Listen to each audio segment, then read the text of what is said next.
Felt a quiet shift today, a crack in the pavement of gray. Sometimes one single day changes the fate of the world.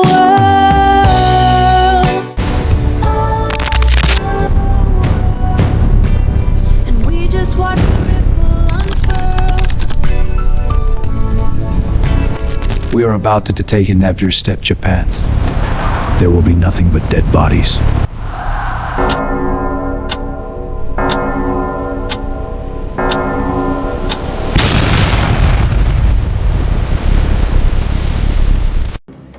کبھی کبھی دنیا کی تاریخ میں ایک ایسا دن بھی آتا ہے جو صرف ایک شہر کو نہیں جلاتا بلکہ انسانیت کے ضمیر پر ہمیشہ کے لیے ایک داغ چھوڑ جاتا ہے۔ اگست 1945 جاپان کے دو شہر ہیروشیما اور ناگاساکی۔ لوگ عام دنوں کی طرح جاگے تھے۔ لوگوں نے شاید اس صبح یہ سوچا ہوگا کہ آج بھی ویسا ہی دن ہوگا جیسا کل تھا۔ کسی نے ناشتہ بنایا، کسی نے دکان کھولی، کسی نے بچوں کو اسکول بھیجا، کسی ماں نے رخصت کرتے ہوئے بچوں کی پیشانی چومی، کسی باپ نے یہ سوچا کہ شام تک واپس آ کر بچوں کے لیے کچھ لاؤں گا۔ انہیں کیا معلوم تھا کہ آج آسمان سے موت اترنے والی ہے، ایک ایسی موت جس کی مثال دنیا نے پہلے کبھی نہیں دیکھی۔ یہ وہ وقت تھا جب جنگ اپنے آخری مراحل میں داخل ہو چکی تھی۔ دوسری جنگ عظیم نے دنیا کو پہلے ہی خون میں نہلا دیا تھا۔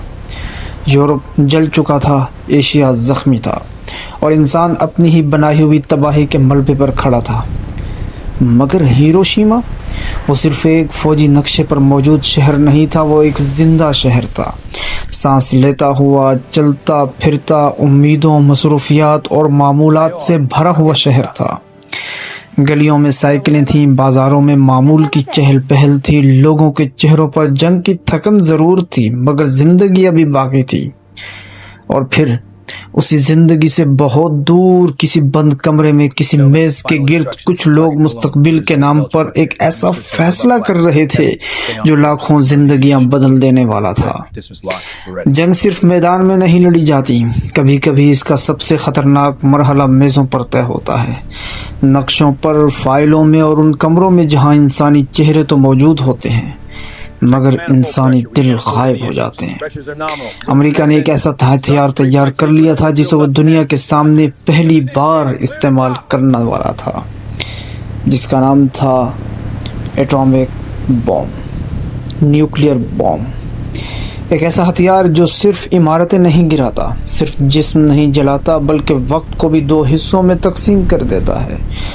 ایک دنیا جو اس سے پہلے تھی اور ایک دنیا جو اس کے بعد کبھی پہلے جیسے نہ ہو سکی۔ فیصلہ جنگ ختم ہونے کا نہیں تھا، فیصلہ طاقت دکھانے کا بھی تھا۔ یہ صرف ایک حملہ نہیں تھا، یہ ایک اعلان تھا، اعلان اس بات کا کہ اب انسان نے ایک ایسی تباہی پیدا کر لی ہے جس سے پوری تہذیب مٹائی جا سکتی ہے۔ 6 اگست 1945 صبح کا وقت تھا۔ ہیروشیما ابھی پوری طرح جاگا بھی نہ تھا کہ آسمان میں ایک جہاز نمودار ہوا۔ لوگوں کے لیے شاید ایک معمولی منظر تھا، کیونکہ جنگ کے دنوں میں آسمان پر جہاز دیکھنا غیر معمولی بات نہ تھی۔ کسی نے اوپر دیکھا، کوئی اپنے کام میں لگا رہا، مگر اس روز وہ آسمان پر صرف گزر نہیں رہا تھا بلکہ وہ ایک فیصلہ سنا رہا تھا۔ چند لمحے، صرف چند لمحے، اور پھر ایک زوردار چمک، ایک ایسی چمک جو سورج سے زیادہ تیز تھی، ایک لمحے کے لیے جیسے پوری کائنات سفید ہو گئی ہو۔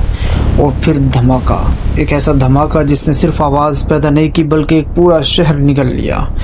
ایک ہی لمحے میں گھر غائب ہو گئے، دیواریں اڑ گئیں، سڑکیں پھٹ گئیں، جسم جل گئے، سائے دیواروں پر ثبت ہو گئے۔ کئی لوگ تو یہ بھی نہ سمجھ سکے کہ ہوا کیا ہے۔ ایک لمحے پہلے وہ زندہ تھے، اگلے لمحے وہ یا تو راکھ بن چکے تھے یا اس آگ میں لپٹے تھے جس کا تصور انسان کے لیے کبھی بھی ممکن نہ تھا۔ بچے، عورتیں، بوڑھے، مزدور، طالب علم، ایٹم بم نے کسی سے بھی یہ نہیں پوچھا کہ وہ سپاہی ہے یا شہری ہے، اس نے اسے صرف تباہ کیا۔ ہوا آگ بن گئی تھی، زمین زخم بن گئی تھی، اور شہر شہر اب شہر نہیں رہا تھا، وہ چیخوں، دھوئیں، خون اور جلتی ہوئی خاموشی کا ایک میدان بن چکا تھا۔ دھماکے کے بعد جو زندہ بچے وہ حقیقت میں زندہ نہیں تھے، وہ عذاب میں تھے۔ کسی کی جلد لٹک رہی تھی، کسی کی آنکھوں میں روشنی باقی نہیں تھی، کسی کے ہاتھ میں اپنے بچے کا جلا ہوا کپڑا تھا، کسی بچی کو اپنی ماں نہیں مل رہی تھی، کسی ماں کو اپنے بچوں کی آواز سنائی نہیں دے رہی تھی، اور ہر طرف ایک ہی صدا تھی، پانی پانی پانی۔